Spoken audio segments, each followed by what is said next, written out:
Welcome back to another story on Infidelity Tales Lab. Before we begin, tell us, where in the world are you watching from? Now, let's dive into today's story. Chapter 1. Perfect Facade. Brett Owens adjusted his Rolex as he pushed 8-year-old Emma on the swing set at Riverside Park. The autumn afternoon painted everything in golden hues, and his daughter's laughter carried on the crisp October breeze. At 42, Brett had built an empire from nothing, starting with a single construction crew and expanding into luxury real estate development across 3 states. His weathered hands and sharp gray eyes told the story of a man who'd clawed his way to the top and never looked back. "Higher, Daddy," Emma squealed, her auburn hair streaming behind her like a banner. She had inherited Kelsey's delicate features, but Brett's fierce determination, even at such a young age. Brett's phone buzzed with another business call, but he ignored it. Saturdays belonged to Emma. It was a rule he'd established when Kelsey started complaining that he worked too much. His wife of 12 years had grown increasingly distant lately, always shopping with her sister Rosa or attending her book club meetings that seemed to run later each week. Brett Owens, he turned to find a woman approaching, mid-30s, blonde, nervous energy radiating from her like heat. She kept glancing around as if someone might be watching. "That's me." Brett's voice carried the authority of someone accustomed to being in control. He slowed Emma's swing with one powerful hand. "I'm Marion Byers. My husband Dan works at the medical center downtown." She paused, wringing her hands. "Look, this is awkward, but your wife approached Dan last week. She offered him $500 to spend an hour alone with your daughter." The world seemed to tilt. Brett's jaw clenched, and Emma looked between the adults, sensing the sudden tension. "What exactly are you saying, Mrs. Byers?" "Dan told me immediately. He was horrified. We have kids too, and—" Marion's voice dropped to a whisper. "He said she was very specific about wanting Emma to trust him, to be comfortable around him. It didn't sit right with either of us." Brett's mind raced through recent conversations with Kelsey. Her insistence that Emma needed to be more social. Her suggestions that Emma spend time with other adults to build confidence. The new photography hobby that required expensive equipment and private sessions. "Where can I reach your husband?" Brett's voice remained steady, but his knuckles had gone white gripping the swing's chain. Marion handed him a business card. "He's at the hospital today, but he gets off at 6. Brett, we're parents too. We couldn't just ignore this." After Marion left, Brett sat on the bench watching Emma play, his mind working like the calculating machine that had made him millions. Every successful project required careful planning, and this situation would be no different. But first, he needed information. "Come on, princess. Let's go get some ice cream." He forced a smile that didn't reach his eyes. That evening, Brett waited until Kelsey was in the shower before accessing her phone. She'd always been careless with passwords, using Emma's birthday for everything. His wife's betrayal unfolded in a digital trail of text messages, photos, and deleted emails he recovered with software from his security company. The messages with Javier Heath started innocuously 6 months ago. Compliments about her appearance at Emma's school events. Suggestions for coffee dates that became lunch meetings, then afternoon encounters at the Riverside Hotel. But the recent messages made Brett's blood turn to ice. "The little girl is perfect. Exactly what we discussed. When can you arrange it?" "Brett travels next week. Emma will be with the babysitter Tuesday. She trusts easily. Payment as discussed. Half now, half after." Brett's hands shook as he scrolled through Javier's responses. This man had been grooming his wife to deliver Emma into a situation that Brett couldn't even fully comprehend without losing his sanity. When Kelsey emerged from the bathroom, humming softly and wrapping her robe around her slim frame, Brett was sitting on their bed, her phone in his hands. "Honey, is everything okay?" She stopped when she saw his expression. "Get dressed, Kelsey. We're going for a drive." "What?" "It's almost 10 o'clock, and Emma's asleep. Emma's coming with us." Brett's voice carried a finality that made Kelsey step back. "You're going to wake her up, tell her we're going to get ice cream, and the 3 of us are going to take a little trip downtown." Something in Brett's tone made Kelsey's face go pale. She opened her mouth to argue, then closed it when she saw the way he was looking at her, like a predator that had cornered its prey. 20 minutes later, they pulled into the parking lot of the downtown police station. Emma slept in her car seat, clutching her stuffed elephant. Kelsey sat rigid in the passenger seat, her breathing shallow. "Brett, please, whatever you think." "Shut up." He turned to face her, and she saw something in his gray eyes that made her blood freeze. "You sold our daughter, Kelsey. You took money to hand her over to a predator." I would never hurt Emma." "You already have." Brett got out of the car and opened Emma's door. She stirred sleepily as he lifted her out. Inside the station, Detective Randall Ferguson listened as Brett laid out everything he'd discovered. Ferguson, a veteran with 20 years on the force, had seen enough to remain calm while taking notes, but his jaw tightened as Brett showed him the text messages. "Mr. Owens, we'll need to examine the phone, interview your wife, and bring in this Javier Heath for questioning. You did the right thing coming here." Brett nodded, but his mind was already working beyond the immediate legal implications. The police would handle their part, but Brett Owens had never relied on others to solve his problems. What Detective Ferguson told him next changed everything. "Sir, I have to inform you that Javier Heath is already on our radar. He's been under surveillance for suspected involvement in a network we've been tracking for 8 months. Your wife's communications might be the break we've been looking for." Brett felt something cold and calculating settle in his chest. Kelsey hadn't just betrayed their family. She'd unwittingly connected him to something much larger. And that gave him options he hadn't considered. As they drove home in silence, Emma sleeping peacefully in the back seat and Kelsey staring out the window with tears streaming down her face, Brett began planning. The legal system would take its course, but justice and revenge were two different things entirely. By the time they reached their house, Brett had already decided that both Kelsey and Javier Heath would pay a price that went far beyond anything the courts could impose. Chapter 2. Gathering Ammunition. The next morning dawned gray and cold, matching Brett's mood as he sat in his home office reviewing security footage from his construction sites. He'd built his reputation on being thorough, and now that same methodical approach would serve a different purpose entirely. Emma was at school, unaware that her world had shifted overnight. Brett had explained to her that Mommy wasn't feeling well and needed a rest, which wasn't entirely untrue. Kelsey had locked herself in the guest bedroom after Brett calmly informed her that she would not be leaving the house until further notice. "Javier Heath," Brett muttered, studying the man's social media profiles on his computer screen. 38 years old, divorced, worked as a medical equipment sales representative. His LinkedIn showed a successful career, charity work, and a bright smile that probably charmed parents at school functions. Brett's phone rang. "Detective Ferguson." "Mr. Owens, we've arrested Heath." He lawyered up immediately, but we found some interesting items during our search warrant execution. "However, I need to tell you something about your wife's involvement." "I'm listening." "She's not just a victim here. The communications suggest she was actively recruiting for Heath's operation. Your daughter wasn't going to be his first target." The words hit Brett like a physical blow, but his voice remained steady. "How many others?" "We're still investigating, but it appears your wife received payments for at least 3 previous introductions over the past year. Parents who trusted her judgment about babysitters and tutors." After hanging up, Brett sat in his leather chair, staring out at the manicured lawn that Kelsey had insisted on hiring a service to maintain. She'd always been good at creating perfect surfaces while hiding right underneath. His private investigator, Isaac Moore, called an hour later. Brett had put Isaac on retainer years ago for business due diligence, but now he had a different assignment. "Brett, I've got what you asked for. Heath's been running this operation for at least 2 years, but here's the interesting part. He's not the one at the top. There's a network, and your wife was being groomed to become a regional coordinator." "What does that mean?" "It means she was actively building a client base of vulnerable children and families. The money she was receiving was performance-based. The more successful introduction she made, the more her cut increased." Brett closed his eyes, processing the magnitude of Kelsey's betrayal. It wasn't a moment of weakness or poor judgment. It was calculated, ongoing participation in something monstrous. "Isaac, I need you to dig deeper."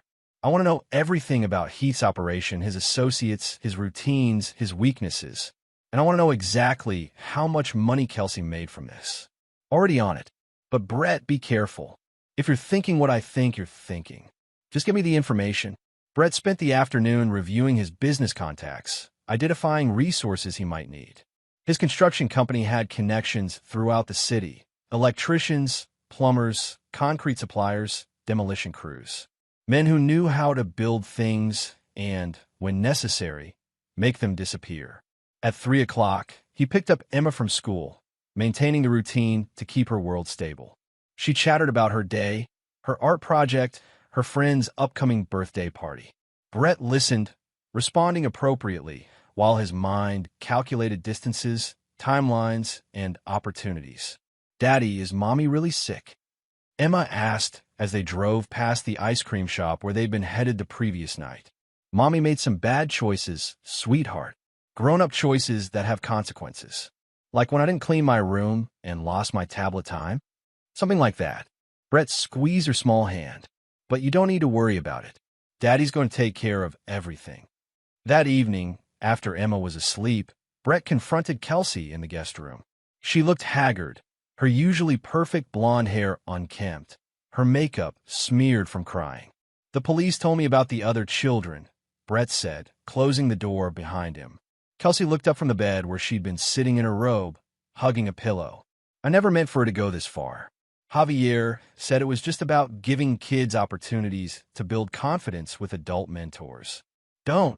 Brett's voice cut through her explanation like a blade. "Don't insult my intelligence by pretending you didn't know exactly what you were doing. Brett, please. You made $50,000 over the past year, Kelsey. 50,000 pieces of silver for selling children to a predator." Her face crumpled. "I thought we needed the money. You're always working, always stressed about the business. We have $3 million in our personal accounts alone. This wasn't about money." Brett pulled out a folder and dropped it on the bed. Inside were printouts of her text messages, bank records, and photos Isaac had compiled showing her meeting with Heath and other associates. This was about the thrill, wasn't it? The secret life, the feeling of being special, being trusted with something important. Kelsey's silence was answer enough. "Here's what's going to happen," Brett continued, his voice calm and methodical. "You're going to cooperate fully with the police investigation. You're going to provide every detail about Heath's operation and everyone involved. And then you're going to disappear." "What do you mean?" "I mean you're going to leave town, change your name, and never contact Emma or me again. You'll sign over all parental rights and take nothing from our marriage except the clothes on your back." "You can't make me." Brett stepped closer, and Kelsey shrank back against the headboard. "The alternative is that I make sure every parent in this city knows exactly what you did. Every detail. I'll put billboards up with your picture and your crimes. I'll make sure you can never show your face anywhere without someone recognizing you as the woman who sold children to predators." "Brett, Emma needs her mother. Emma needs protection from her mother." Brett's gray eyes were cold as winter steel. "You have 24 hours to decide. Cooperate and disappear, or face the consequences of refusing."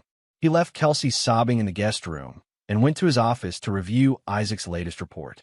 Javier Heath owned a cabin in the mountains, 2 hours north of the city. He had a pattern of taking long weekends there, usually alone. His ex-wife lived across the country, and they had no children together. Most importantly, Heath had made bail that afternoon, a detail Detective Ferguson had forgotten to mention. Brett smiled for the first time since the playground encounter.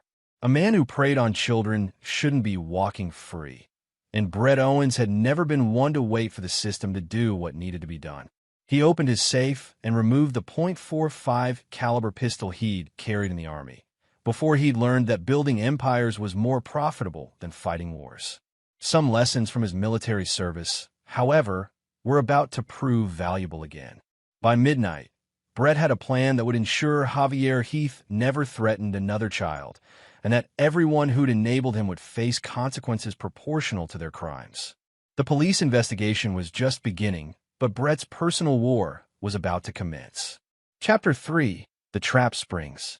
Brett stood in his driveway at 5 a.m., loading camping gear into his black Ford F-350.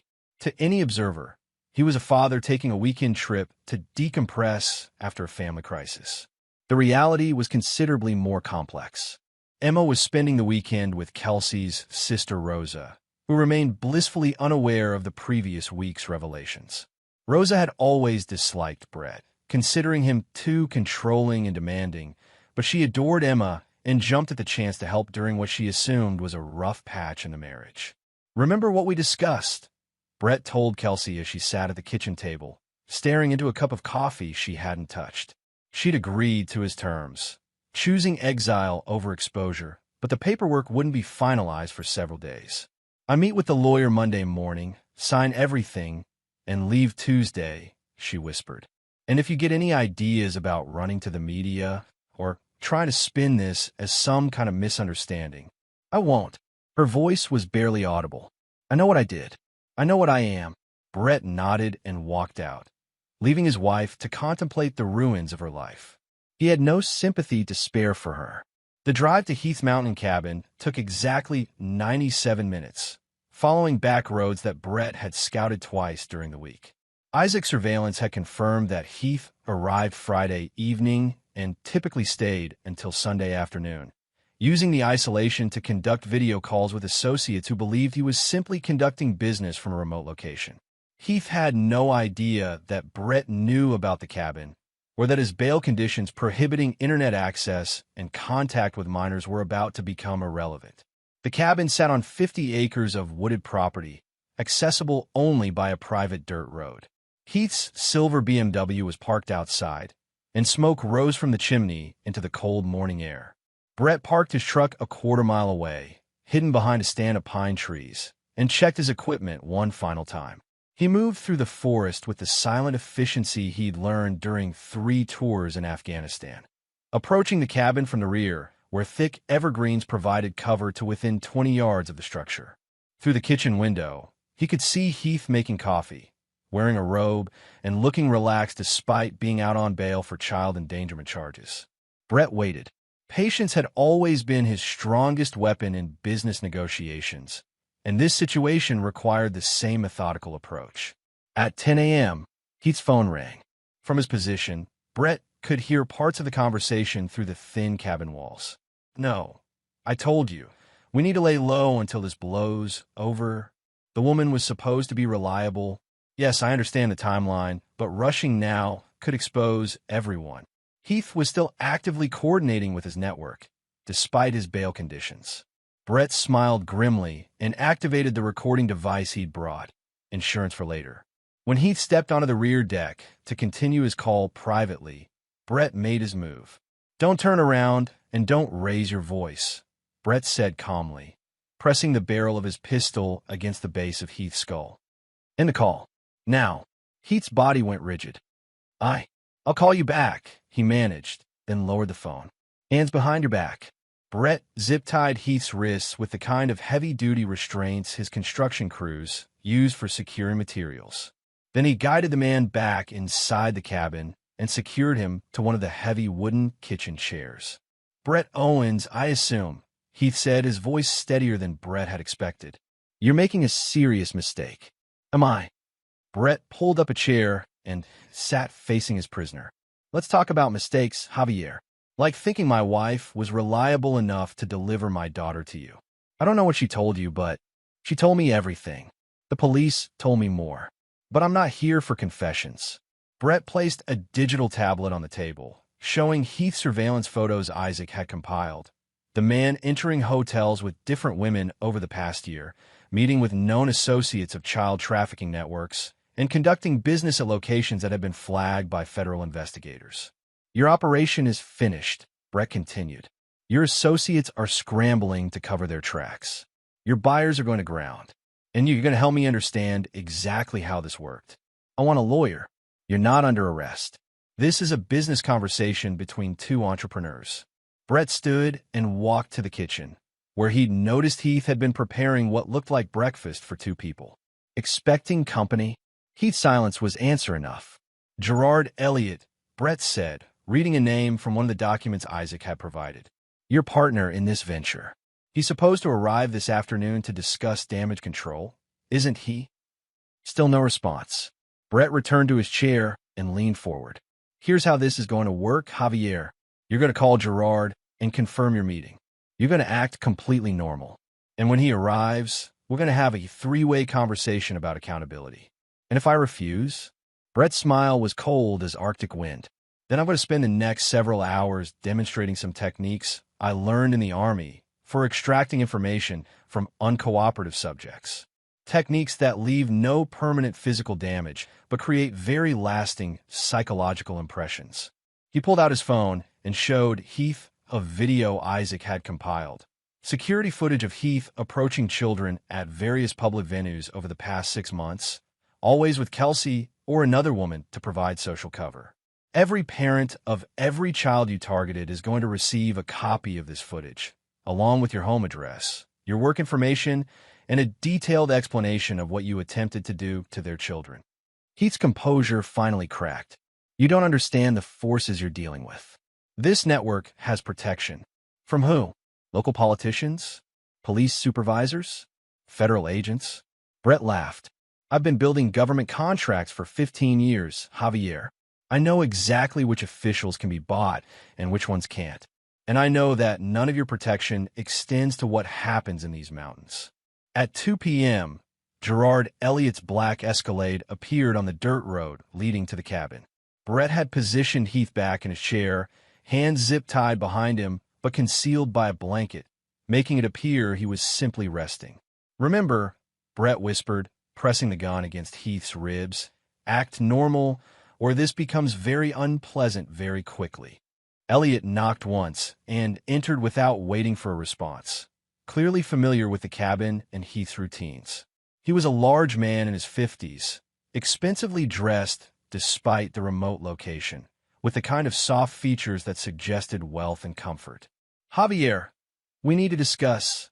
Elliott stopped when he saw Brett. Gerard Elliott, I presume. Please have a seat. Elliott's hand moved toward his jacket, but Brett's gun was already pointed at his chest. I wouldn't. Hands where I can see them. Within minutes, Elliott was secured to another chair, his confident demeanor replaced by the kind of fear that comes from suddenly realizing you're no longer in control. Gentlemen, Brett said, pouring himself a cup of Heath's coffee, let's discuss the future of your organization, or rather, the complete dismantling of it. Over the next hour, Brett extracted details about the network's operations, financial structure, and client base. He recorded everything, building a comprehensive case file that would destroy not just Heath and Elliott, but their entire operation. You realize, Elliott said during a brief pause, that eliminating us won't end this. Others will take our place. Maybe, Brett agreed. But they'll know what happens to people who threaten my family. As the sun began to set behind the mountains, Brett made 2 phone calls. The first was to Detective Ferguson, providing GPS coordinates and explaining what he'd uncovered. The second was to Isaac, confirming that certain arrangements had been finalized. The police will be here in about an hour, Brett told his prisoners. That gives us time for one final conversation about consequences. He produced a tablet showing bank account information Isaac had compiled, offshore accounts, shell companies, and financial networks the 2 men had used to launder their profits. I've transferred every dollar you made from this operation to accounts supporting organizations that help traffic children. Consider it restitution. You can't just steal. I didn't steal anything. I recovered proceeds from criminal activity and directed them toward their highest use. It's called justice. Brett checked his watch. 45 minutes until the police arrived. Enough time to ensure that Heath and Elliott understood the full scope of what Brett Owens was capable of when someone threatened his family. By the time Detective Ferguson's team reached the cabin, they found Heath and Elliott secured with evidence of their entire operation laid out systematically. Both men were alive, but exhibited signs of severe psychological trauma that no amount of therapy would completely heal. Brett was long gone, driving back toward the city where he had one final piece of business to conclude with his wife. The network was dismantled, the immediate threat neutralized, but Brett's personal war was not yet finished. Chapter 4. Loose Ends. Monday morning arrived with unseasonable warmth, as if the weather itself was mocking the cold reality of Brett's new world. He sat in his lawyer's office, watching Kelsey sign document after document with a shaking hand. Her sister Rosa waited outside, still believing this was an amicable divorce rather than the systematic destruction of a child predator's accomplice. The house transfer, all business assets, and full custody of Emma, attorney Richard Wells confirmed, sliding the final papers across his mahogany desk. Mrs. Owens retains nothing except her personal effects and the $5,000 we discussed for relocation expenses. Kelsey looked up at Brett with hollow eyes. That's it? 12 years of marriage for $5,000. You earned every penny, Brett replied coldly. Consider yourself fortunate you're walking away with anything. The news coverage of Heath and Elliot's arrest had dominated local media for 3 days. Federal investigators were now involved, unraveling a network that spanned multiple states. Kelsey's cooperation with authorities had kept her name out of the headlines, but that protection would end the moment she violated their agreement. The bus leaves at 3 p.m., Brett told her as they stood outside the law office. Isaac will be watching to make sure you're on it. Brett, Emma will ask about me. Emma will be told that her mother chose to leave, which is the truth. Kelsey started to speak, then stopped. She understood that any argument would only remind Brett of other reasons to ensure her complete destruction. Instead, she nodded and walked toward Rose's car, where her sister waited with questions Brett hoped she'd never learn to ask. At Emma's school, Brett arranged a meeting with Principal Joan Herring and the guidance counselor, Amber Beard. Both women had been following the news coverage and understood the situation without requiring detailed explanations. Emma's been through a traumatic experience, even if she doesn't fully understand it yet, Ms. Beard explained. Children are remarkably resilient, but she'll need stability and honesty appropriate to her age level. She'll have both, Brett assured them. What she won't have is any contact with people who might exploit that trauma for their own purposes. Principal Herring nodded. We've already implemented additional security measures. No one except you and your designated emergency contacts can pick up Emma or have any communication with her during school hours. Brett had spent the weekend carefully considering how to explain Kelsey's absence to Emma. The truth, filtered through age-appropriate language, seemed the kindest approach. That evening, as Emma worked on homework at the kitchen table, Brett sat down beside her. Princess, we need to talk about Mommy. Emma looked up from her math worksheet, her green eyes, so much like Kelsey's, filled with the kind of trust that Brett would spend the rest of his life protecting. Is she still sick? Mommy made some very bad choices that hurt people. Because of those choices, she can't live with us anymore. Will she come back when she's better? Brett's chest tightened. No, sweetheart. She won't be coming back. Emma processed this information with the practical acceptance that children often display in crisis situations. So it's just you and me now? Just you and me. Is that okay? Emma considered this seriously, then nodded. You're the best daddy anyway. Mommy always seemed sad, even when she was smiling. The insight from his 8-year-old daughter hit Brett harder than he'd expected. Children notice things that adults missed, and Emma had apparently sensed Kelsey's dissatisfaction long before Brett had acknowledged it. Daddy loves you more than anything in the world, Brett said, pulling her into a hug. Nothing will ever change that. The following week brought a steady stream of developments. Heath and Elliot had both been denied bail after federal charges were filed. Their network had included 12 other individuals across 4 states, all now under investigation. The media coverage praised the anonymous tip that had led to their capture, never suspecting that the tipster had been personally involved in their interrogation. Isaac stopped by Brett's office Friday afternoon with a final report. Heath's cabin has been sold to a hunting club. Elliot's assets have been seized by federal authorities. And your wife? Isaac paused, checking his notes. She successfully boarded the bus to Denver on Monday and hasn't been seen in this area since. Good. Any word on the other families involved? The children Heath targeted are all receiving counseling. Their parents have been informed about the network's scope, and several are pursuing civil litigation against Heath's estate. Brett nodded, satisfied that the immediate threats had been neutralized.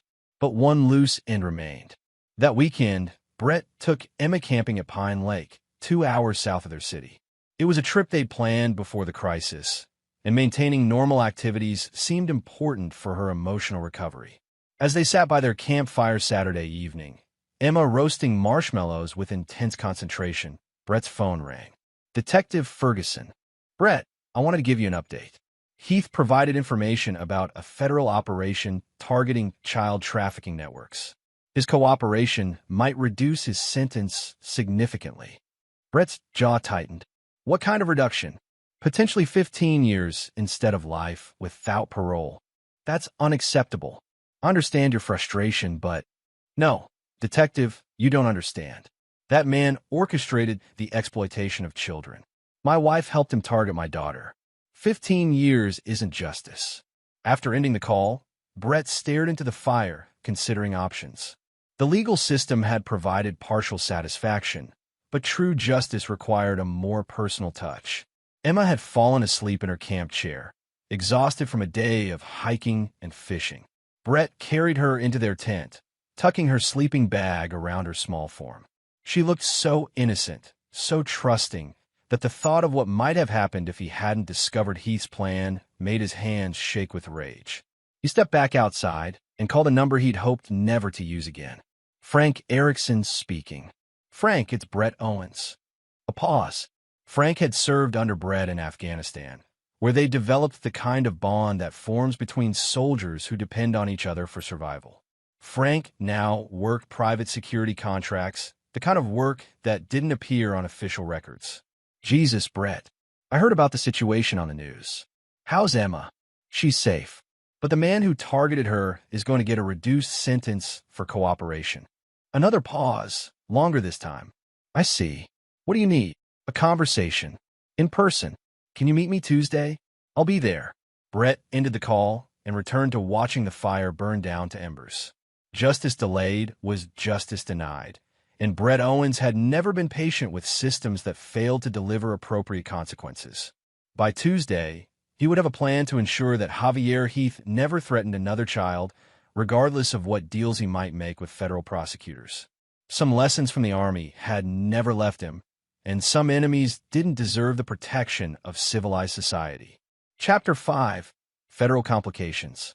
Tuesday morning brought unexpected developments that would test Brett's carefully laid plans. He was reviewing construction schedules in his office when Detective Ferguson called with news that changed everything. Brett, we have a problem. Heath's been moved to federal custody at an undisclosed location. The trafficking investigation has expanded beyond anything we initially understood. Brett set down his coffee, instantly alert. What does that mean for the local charges? They're being absorbed into a federal case involving multiple agencies. FBI, Homeland Security, U.S. Marshals. Heath isn't just cooperating. He's become a protected witness. The implications hit Brett immediately. Federal protection meant Heath would be isolated from any form of personal justice, potentially relocated with a new identity if his testimony proved valuable enough. Detective, that man was hours away from assaulting my daughter.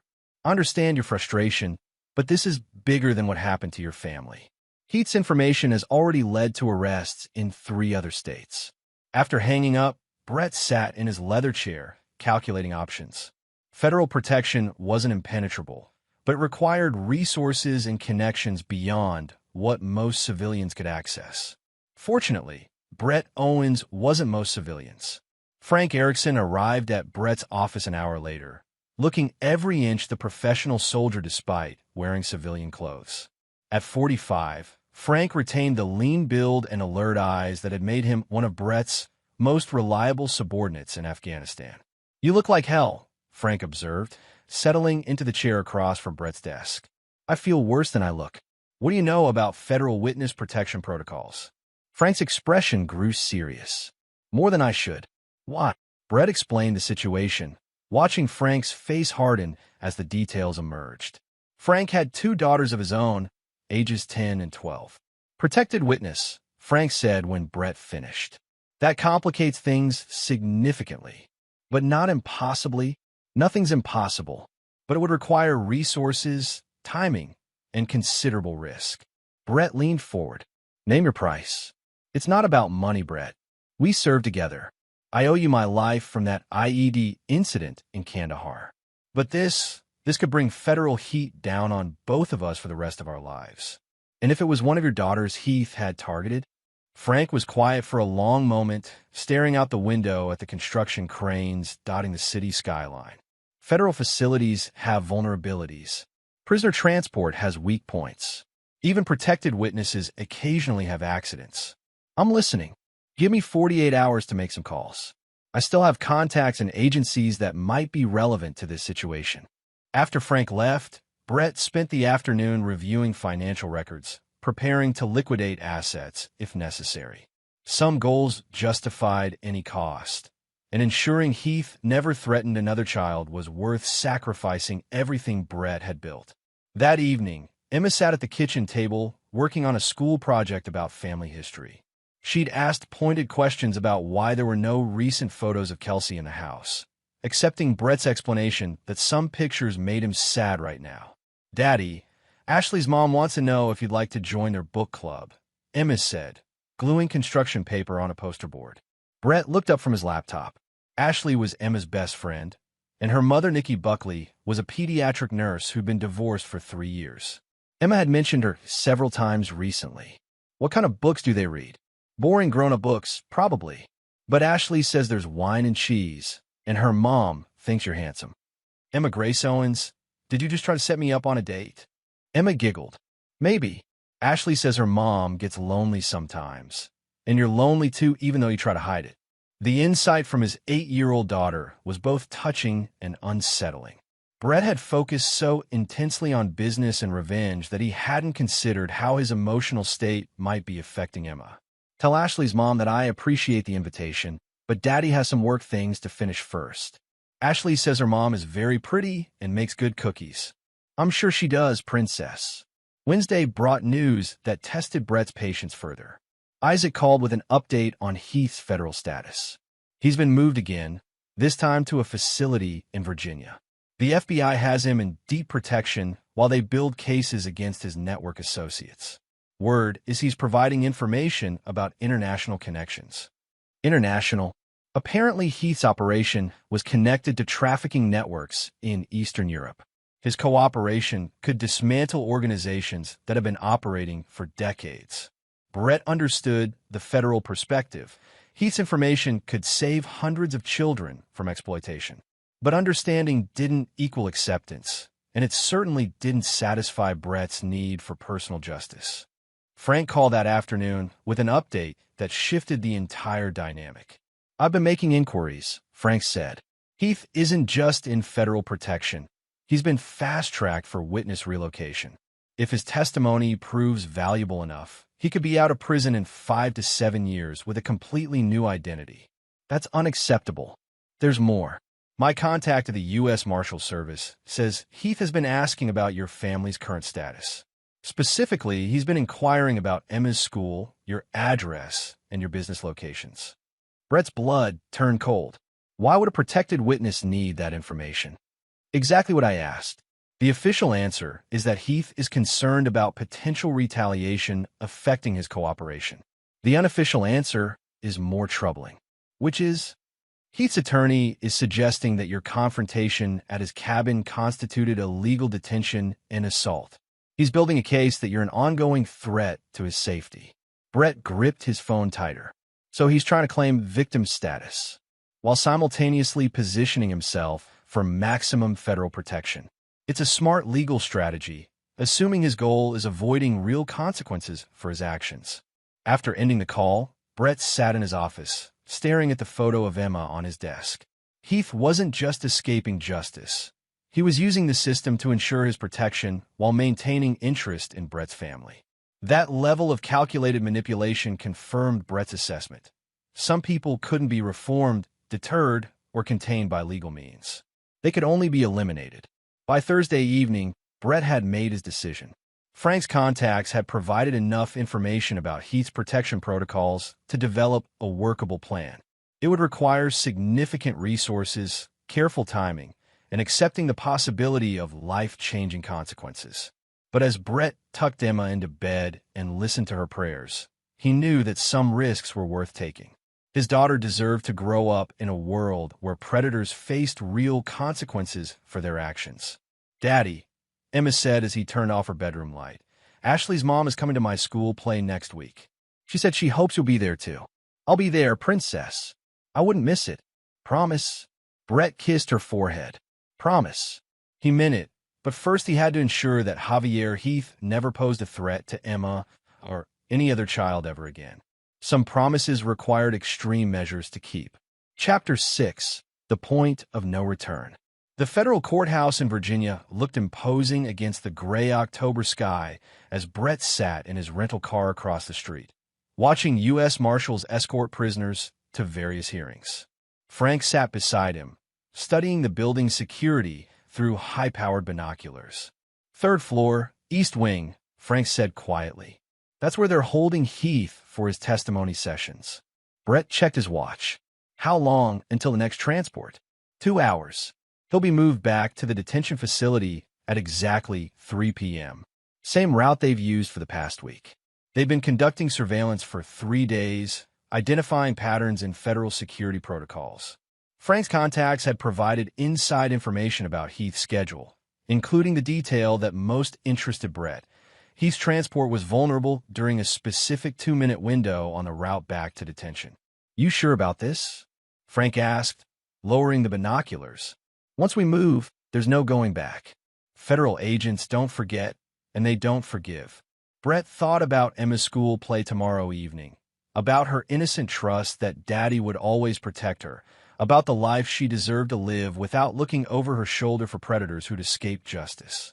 "I'm sure." At 2:45 p.m., they moved to their predetermined position, a construction zone where Frank's connections had arranged for legitimate roadwork that would provide cover for what was about to happen. Brett's construction company had worked federal contracts before. His crews knew how to coordinate with law enforcement for traffic control. The transport van appeared exactly on schedule, following the same route it had used all week.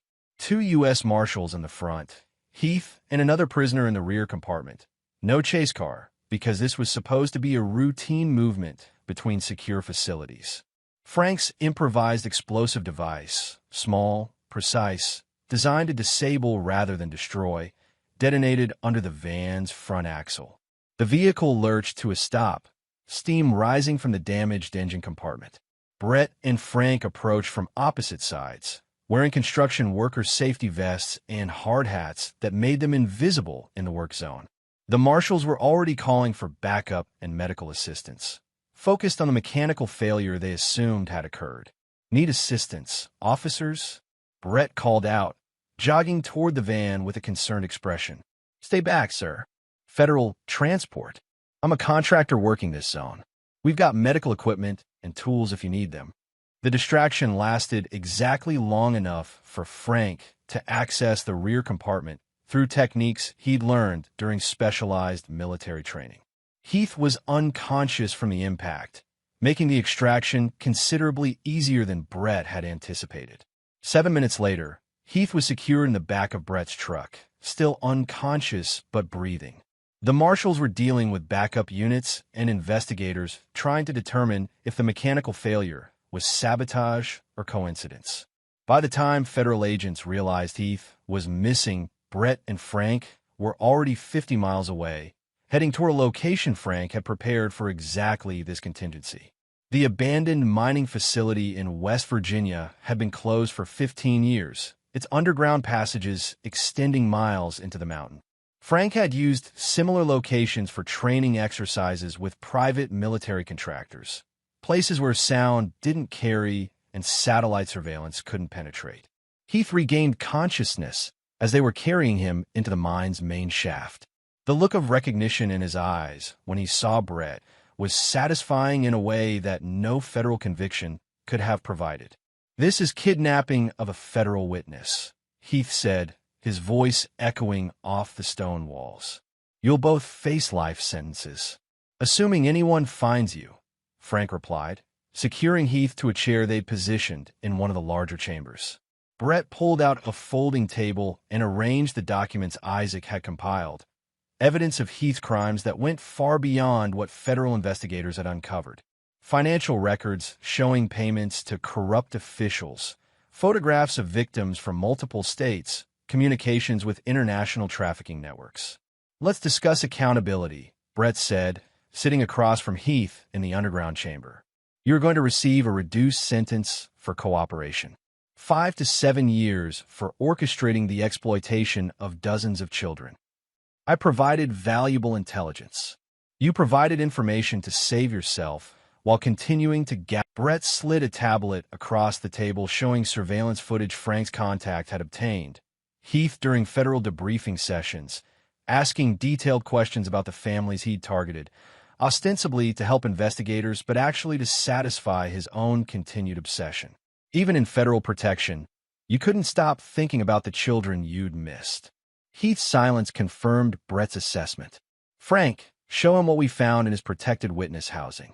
Frank produced evidence bags containing items that had been concealed in Heath's federal facility. Sketches of children, maps of school districts, and notes about families with single parents who might be vulnerable to manipulation. "You were planning to resume operations after your testimony was complete," Brett continued. "New identity, new location, same victims. You can't prove. I don't need to prove anything. Federal courts require evidence and due process. I require only certainty." Brett stood and walked deeper into the mine shaft, where Frank had prepared additional equipment. When he returned, Heath's composure finally cracked. "What do you want? Money? I can access accounts. I want justice. The kind that ensures you never threaten another child." Over the next hour, Brett extracted confessions about crimes that would never see court proceedings, details about victims who would never receive legal closure, and admissions about plans that would never be implemented. Frank recorded everything, creating a final record of Heath's true nature that would be distributed to victims' families and law enforcement agencies. "Please," Heath said as Brett prepared the final phase of his plan. "I'll disappear. New identity, different country. You'll never hear from me again." "You're right," Brett agreed. "I'll never hear from you again." The mining shaft had deep pools of acidic water left from decades of industrial operations. Bodies that entered those pools were never recovered, dissolved completely by the chemical processes that continued long after the mining operations ceased. "Any last thoughts about the children you destroyed?" Brett asked.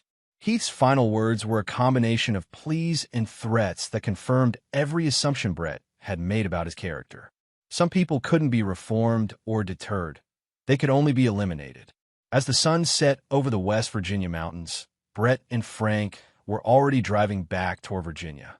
Heath's disappearance would trigger a massive federal investigation, but the mining facility had been chosen specifically because it provided no evidence trail. Brett arrived home Friday evening just in time to shower and change clothes for Emma's school play. She performed beautifully as a fairy in the Halloween production, her face lighting up when she spotted him in the audience. Nikki Buckley was indeed very attractive, and she did make excellent cookies, which she shared with Brett after the performance while their daughters played together backstage. "Emma's talked about you quite a bit," Nikki said, her brown eyes warm with interest. "She's mentioned you as well. Something about book clubs and loneliness." Nikki laughed. "She's quite the little matchmaker. Though I should mention, I usually prefer my first dates to involve less premeditation from 8-year-olds. So this is a date, if you'd like it to be." Brett looked across the gymnasium at Emma, who was giggling with Ashley while they collected their costume accessories. His daughter deserved a stable, happy life, and maybe that life could include other people who understood the importance of protecting children. "I like that very much." As they made plans for dinner the following weekend, Brett reflected on the events of the past month. Justice had been served, threats had been eliminated, and life was moving forward. The federal investigation into Heath's disappearance would continue for months, but it would ultimately conclude that a protected witness had somehow vanished without a trace. One of those bureaucratic failures that occasionally occurred in complex cases. Brett Owens had protected his family, ensured appropriate consequences for those who'd threatened them, and was now free to focus on building a future rather than seeking revenge. Some battles were worth fighting, regardless of the personal cost. Chapter 7. Federal Heat. 3 weeks after Heath's disappearance, FBI Special Agent Darren Vaughn arrived at Brett's office unannounced. Brett was reviewing blueprints for a new hospital complex when his secretary informed him that federal agents were requesting an immediate meeting. "Mr. Owens, I'm investigating the disappearance of federal witness Javier Heath," Agent Vaughn said, settling into the chair across from Brett's desk. He was younger than Brett had expected, maybe 35, with the kind of intense focus that suggested either ambition or genuine dedication. "I read about that in the news. Something about a transport vehicle malfunction. You were aware Mr. Heath was in federal custody?" "Detective Ferguson kept me informed about the case involving my family. I assumed Heath would be in custody given the charges." Agent Vaughn consulted his notes. "You confronted Heath at his mountain cabin. You extracted confessions. You provided evidence that led to federal charges. I provided evidence that proved my wife was facilitating child exploitation. Heath's federal charges were based on what authorities discovered independently." "Mr. Owens, where were you on October 15th between 2 and 4 p.m.? Brett pulled out his phone and scrolled through his calendar. "Meeting with the City Planning Commission about permit approvals for the Riverside Heights project. I can provide witnesses." "And Frank Erickson? When did you last speak with him?" Brett's expression didn't change, though internally he noted that federal investigators had identified Frank's involvement. "Frank's an old Army buddy. We grab beers occasionally when he's in town. He was in town October 15th. Was he? I didn't see him that day." Agent Vaughn studied Brett for a long moment. Mr. Heath was providing information about an international trafficking network. His testimony could have saved hundreds of children from exploitation. Then it's unfortunate someone decided he was worth more dead than alive. "Who says he's dead?" Brett shrugged. "Missing federal witness, no ransom demands, no communication. Either he's dead or he's escaped federal protection to resume his activities. Either way, he's not saving any children." The interview continued for another 30 minutes, with Agent Vaughn probing for inconsistencies in Brett's timeline and connections to Heath's disappearance. Brett answered every question directly while providing no useful information. After the agent left, Brett called Frank using a disposable phone purchased specifically for such communications. "Federal visit?" Frank asked. Agent Vaughn. "Professional, thorough, suspicious. They're interviewing everyone with connections to Heath. My former commander got a visit yesterday. Are you concerned?" "Not yet, but we should assume ongoing surveillance and act accordingly." That evening, Brett attended Emma's parent-teacher conference, followed by dinner with Nikki and Ashley. Their relationship had developed naturally over the past 3 weeks, providing Emma with the stable family environment she needed while giving Brett something positive to focus on. "You seem distracted tonight," Nikki observed as they sat on her porch after the children had gone inside to watch a movie. "Work stress. Federal contracts involve a lot of bureaucracy." Nikki studied his face in the porch light. "Brett, I work with traumatized children every day at the hospital. I recognize the signs of someone carrying heavy burdens." Brett considered how much truth he could share with a woman he was beginning to care about deeply. "Emma's been through a difficult time with her mother's departure. I'm still working through my own emotions about that situation. The news coverage mentioned child endangerment charges against someone connected to your family. Someone who will never threaten children again." Something in Brett's tone made Nikki lean back slightly. "That sounds very final. Some threats require permanent solutions." They sat in comfortable silence for several minutes, both understanding that certain topics would remain unspoken between them. Nikki was intelligent enough to read between the lines, and compassionate enough to recognize that some actions, while legally questionable, might be morally justified. The following week brought increased federal pressure. Agent Vaughn returned with additional questions, this time accompanied by a federal prosecutor who outlined potential charges for obstruction of justice and conspiracy to interfere with federal investigations. "We know you're involved, Mr. Owens," the prosecutor said. "Heath's disappearance required planning, resources, and inside information about federal security protocols. That points to someone with military experience and significant financial resources." It also points to dozens of other potential suspects, Brett replied calmly. Heath victimized children across multiple states. Any parent whose child was targeted would have motivation to ensure he faced appropriate consequences. Are you suggesting vigilante justice? I'm suggesting that when the legal system fails to protect children adequately, parents might seek alternative solutions. Agent Vaughn leaned forward. The legal system was working. Heath was cooperating fully with federal investigators. Heath was manipulating federal investigators while planning to resume his activities under a new identity. His cooperation was calculated self-interest, not genuine reform. The accusation hung in the air between them. Brett had no way to prove his claim without revealing how he'd obtained the information, but the federal agents couldn't disprove it without acknowledging gaps in their own investigation. After they left, Brett spent the afternoon reviewing security for his home and business. Federal surveillance was sophisticated, but it wasn't impenetrable. If they intended to build a case against him, he needed to ensure they found nothing useful. That weekend, Brett took Emma and Ashley to the state fair, maintaining normal activities while federal agents observed from a distance. Nikki joined them for the evening fireworks display, creating the appearance of an ordinary blended family enjoying simple pleasures. "Daddy, why are those men following us?" Emma asked as they walked toward the car. Brett looked back to see Agent Vaughn and his partner attempting to blend in with the crowd. Sometimes adults have to watch other adults for work reasons. Like when you have to watch Ashley's little brother at the playground. That seems boring. Very boring, princess. As they drove home, Brett noticed the surveillance vehicle maintaining careful distance behind them. Federal agents were skilled, but Brett had learned counter-surveillance techniques during his military service that remained effective against domestic law enforcement.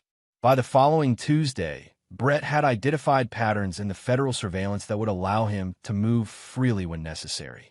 More importantly, he'd received information from Isaac that changed the entire dynamic of the federal investigation. "They've lost interest in Heath," Isaac reported during their weekly meeting. "New intelligence suggests he was eliminated by associates who considered him a liability rather than by victims seeking revenge." What kind of intelligence? Communications intercepted from Eastern European trafficking networks. Apparently, Heath's cooperation exposed operations worth hundreds of millions of dollars. His former partners had more motivation to eliminate him than any domestic victims. Brett smiled grimly. Frank's military contact had apparently planted evidence suggesting international involvement in Heath's disappearance, directing federal attention away from domestic suspects. "Agent Vaughn still considers you a person of interest," Isaac continued, "but the investigation is shifting focus toward international organized crime. How long before I'm cleared? Federal bureaucracy moves slowly, but you should see reduced surveillance within a month. They can't justify continued resources on domestic suspects when international evidence suggests otherwise." That evening, Brett sat on his back deck, watching Emma and Ashley play in the yard while Nikki prepared dinner in his kitchen. The domestic scene felt both natural and surreal after the violence of the past month. "Everything okay?" Nikki asked, bringing him a beer and settling into the chair beside him. "Getting better. Work complications are resolving themselves." "Good. Emma needs stability right now. And frankly, so do you."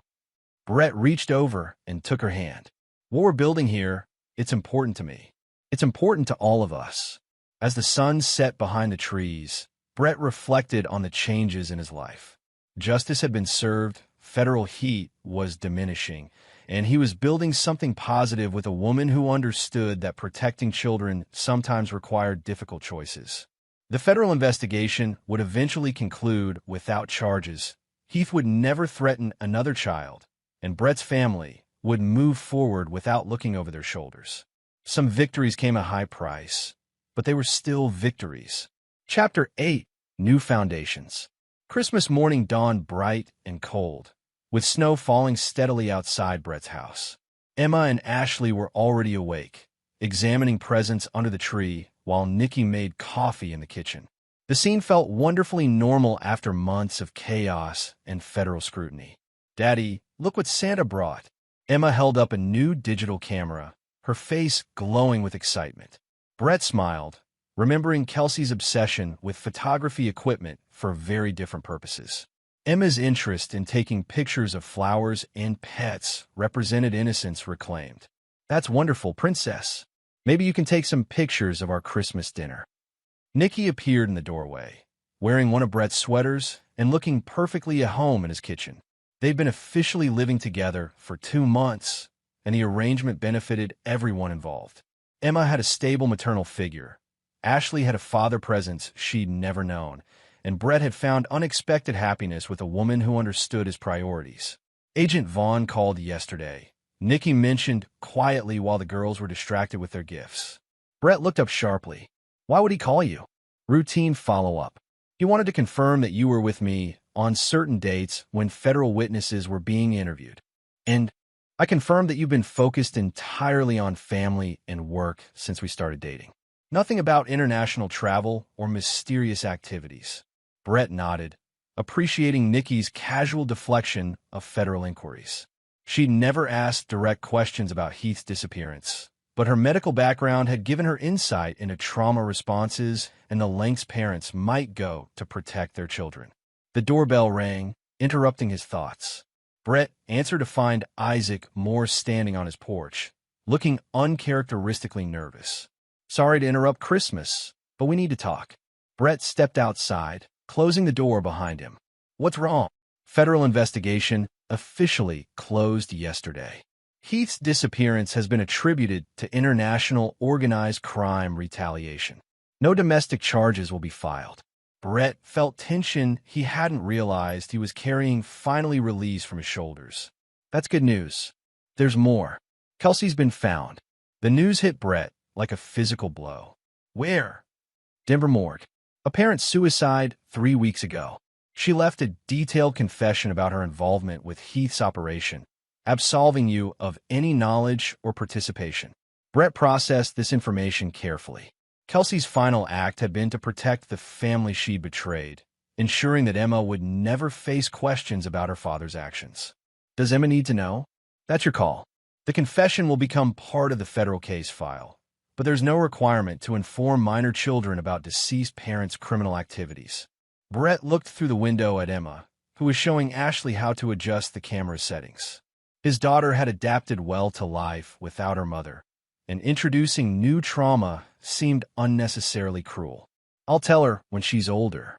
For now, Mommy went away and isn't coming back." Isaac nodded and handed Brett an envelope. "Kelsey's final letter, addressed to you personally." After Isaac left, Brett sat in his truck reading Kelsey's handwritten confession. She detailed her involvement with Heath's network, her recruitment of other families, and her gradual realization that she'd become something monstrous. The letter concluded with an apology that felt both genuine and inadequate. "I know you'll never forgive me, and you shouldn't. But please don't let my actions poison Emma's memories entirely. I loved her, even if I lost sight of what that meant." Brett folded the letter and put it in his safe, next to other documents Emma might need to understand her history when she became an adult. Inside the house, Nicky was helping the girls set up a board game while Christmas music played softly in the background. "Everything okay?" she asked when Brett returned. "Loose and's getting tied up." That afternoon, Brett called Frank to share the news about the federal investigation's conclusion. "International organized crime," Frank said with satisfaction. "My contacts did excellent work planting that evidence trail. What's your next move?" "Back to private security work, probably overseas. I've had offers from companies that value my particular skill set." "Frank, thank you. We're even now, Brett. Take care of your family." New Year's Eve found Brett and Nicky hosting a small party for neighbors and friends. Emma and Ashley served as co-hostesses, taking their responsibilities seriously while enjoying the adult attention. "This time last year, I never imagined my life would look like this," Nicky confided as they watched midnight fireworks from the back deck. "Good different or bad different?" "Wonderful different. Emma's given Ashley the sister she always wanted, and you've given me something I thought I'd never find again." Brett pulled her closer, marveling at how much his life had changed in 12 months. The previous New Year's Eve, He'd been focused on business expansion while his wife plotted to sell their daughter to a predator. Now he was building a legitimate family with a woman who shared his values about protecting children. "I have something for you," Nikki said, producing a small wrap box. Inside was a simple gold band engraved with coordinates, the latitude and longitude of the playground where they'd first met at Emma's school event. "Nikki, I'm not proposing," she said quickly, "but I wanted you to have something that represents new beginnings. Places where good things start." Brett slipped the ring onto his right hand, touched by the gesture's symbolism. "I love you. I love you too. All of you, including the parts you think are too dark to share." As winter gave way to spring, Brett's life settled into comfortable patterns. His construction company continued expanding, with new federal contracts proving that his reputation remained intact despite the Heath investigation. Emma thrived in school, her natural intelligence complemented by the emotional stability Nikki provided. Ashley integrated seamlessly into their family structure, calling Brett Dad within 6 months of their parents' relationship beginning. The anniversary of Heath's disappearance passed without media coverage or federal attention. The case had been officially resolved, filed away with thousands of other crimes attributed to international organized crime networks. Brett occasionally thought about the abandoned mining facility in West Virginia, where justice had been served outside the boundaries of legal systems. He felt no remorse for Heath's fate, only satisfaction that a predator would never threaten another child. Some actions couldn't be undone, but they also didn't require justification. Protecting innocent children from exploitation was a moral imperative that transcended legal technicalities. On Emma's 9th birthday, as Brett watched her blow out candles surrounded by friends and the family they built together, he reflected on the choices that had brought them to this moment. The price of justice had been high, but the alternative, allowing Heath to escape consequences and potentially harm other children, had been unacceptable. Brett Owens had protected his family, eliminated threats to their safety, and built something beautiful from the ruins of betrayal. Some victories were worth any cost. Chapter 9. Legacy Secured. 2 years later, Brett stood in the maternity ward of St. Mary's Hospital, holding his newborn son through the nursery window. James Brett Owens had arrived 3 hours earlier, completing the family that had grown from tragedy and violence into something genuinely beautiful. "He looks like you," Nikki said from her hospital bed, exhausted but radiant. "Poor kid," Brett replied, though his voice carried pure joy. Emma and Ashley pressed their faces against the nursery window, comparing their new brother to other babies and declaring him obviously superior in every measurable category. "Daddy, when can we take him home?" Emma asked. "Tomorrow, princess. Then you and Ashley get to be the best big sisters in the world." The girls beamed with pride at their elevated status, already planning the ways they would spoil and protect their baby brother. As Brett held his son for the first time, he thought about the legacy he was building. James would grow up in a world where predators faced real consequences for their actions, where family meant protection and loyalty, and where justice wasn't confined to court proceedings. Dr. Nikki Owens had officially become Mrs. Owens 6 months earlier in a small ceremony attended by friends and extended family. Isaac Moore had served as Brett's best man, while Emma and Ashley shared maid of honor duties.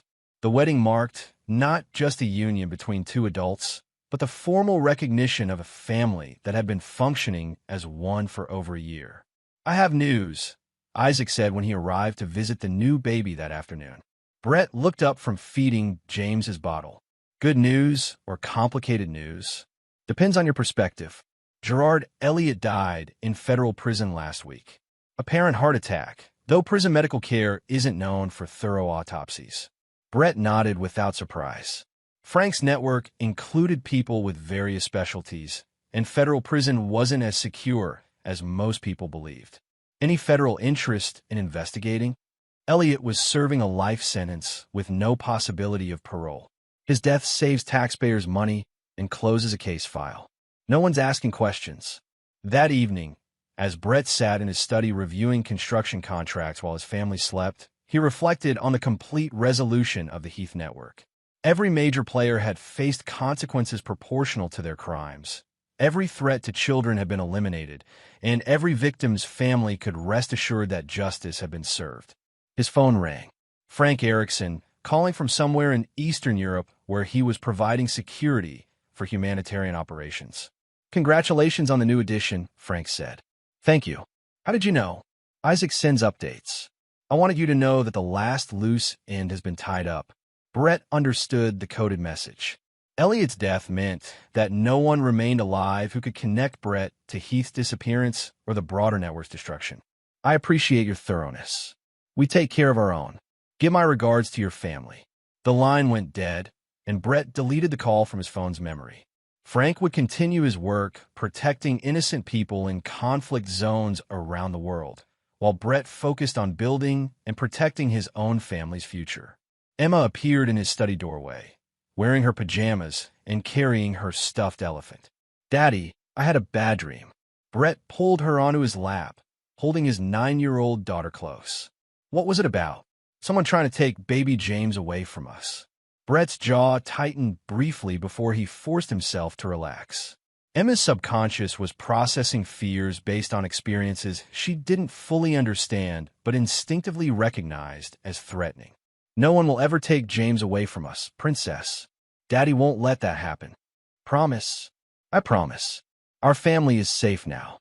Emma nodded against his chest, trusting completely in her father's ability to protect them all. The next morning, Brett brought his expanded family home to a house that had been thoroughly security upgraded over the past 2 years.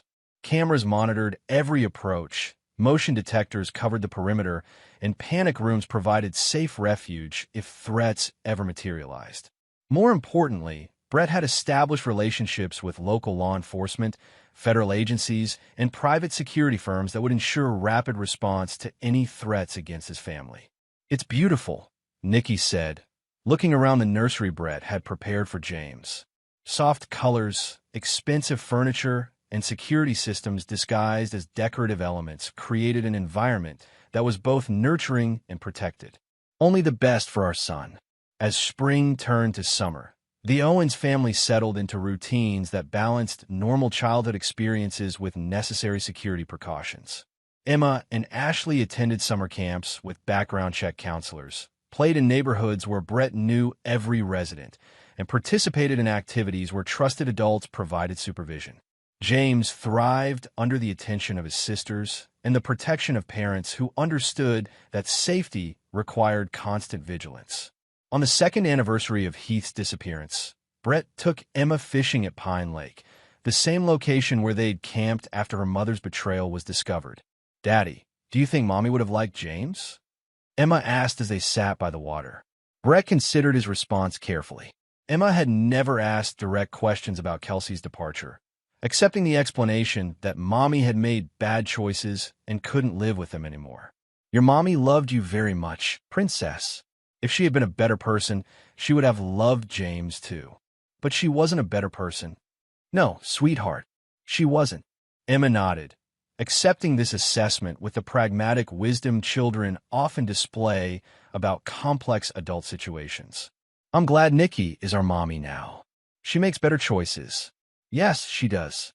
That evening, as Brett put James down for the night, while Nikki helped the girls with homework, he reflected on the family he'd built from the ashes of betrayal.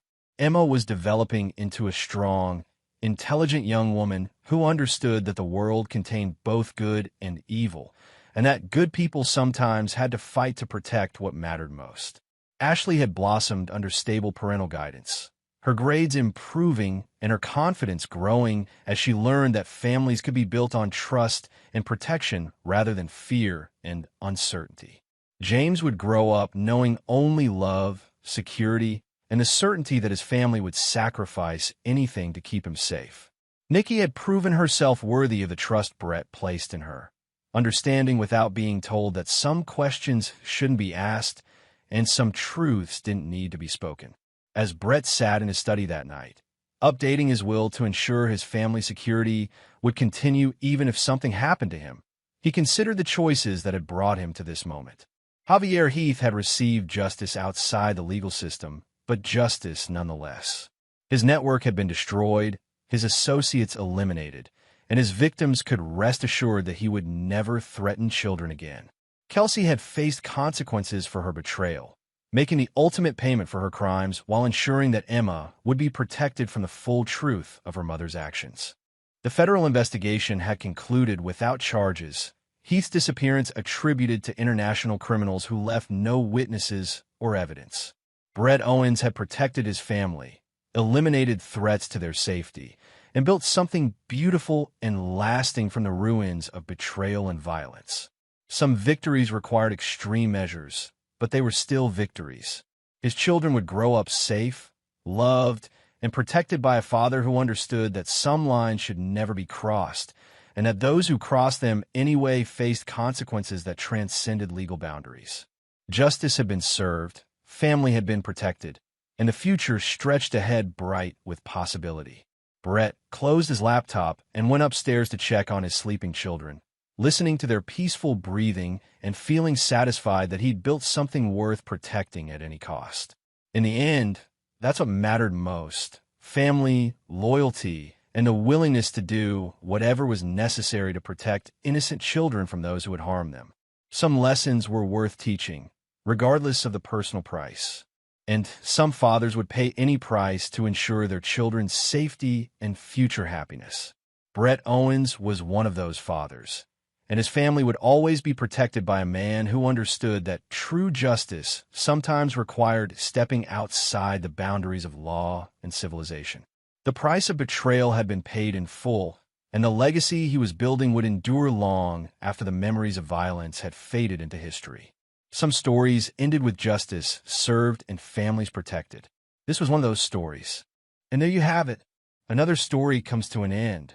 What did you think? I'd love to hear your thoughts in the comments below. If you enjoy this story, consider joining our community by subscribing. It means the world to us. For more stories like this one, check out the recommended videos on screen. And I'll see you there.